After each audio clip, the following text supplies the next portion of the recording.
so we worked recently with the Outstanding Society. We made a video for their new app. And this, in the same way that 500 by Car, the Outstanding Society is all about spreading good practice, good news, and everything. So, Zoe, tell us a bit about the Society, what it aims to do. Absolutely. So the Society is open to everybody. It's free membership. We have virtual meetings, newsletters. We've released our app this week. It's all about sharing and celebrating best practice, helping others to improve, and also celebrating careers in social care. So we're all very positive. Lovely. And from your perspective, Sanjay, how do you get involved? What do you do with the Society? So I was asked to join the team, and it was an absolute honour and a privilege. So back in the day, the Outstanding Society had a slightly different look and a different mission.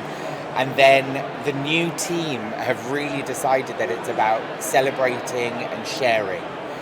We're not there to sell, so there are no sales. It's all about learning. And that's what made it really brilliant, because actually what we've got is a space where it's peer-to-peer sharing.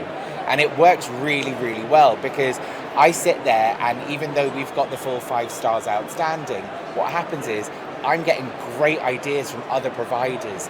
And the industry in the sector has changed, because people really now want to share. They're not as guarded anymore about setting a wall up going, oh my God, these are my secrets. Everyone wants to improve together, because it's only through that we all look good.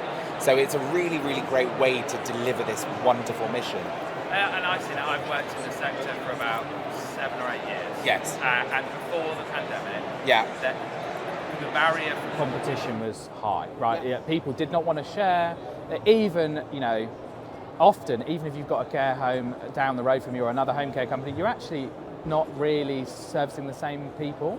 So I think there's magic in sharing those ideas, taking someone who's achieved something like an outstanding, even if it's not an outstanding, even if it's just something good and interesting they're doing.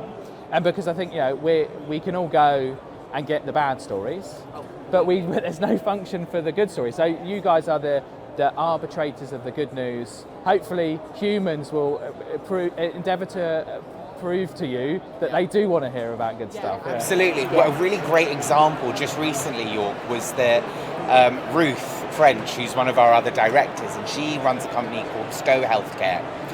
She had this great idea, and I heard her talking about it, and I was like, oink. And I literally said, I'm stealing this idea from you. I love it. I think it's genius. What's the idea? Tell us the idea. It's a dignity hazard box, or a dignity hazard training. So it's a real life, when you're doing your driver's license, yeah, and they do the hazard awareness. So we teach people about dignity and respect, and making sure that we deliver really good, compassionate care. Ruth set up an idea at Stowe where you go into a room and they've set up dignity hazards. So it might be a used pad in the corner, it might be the clothes are untidy, it might be that the water's out of reach, the glasses are dirty.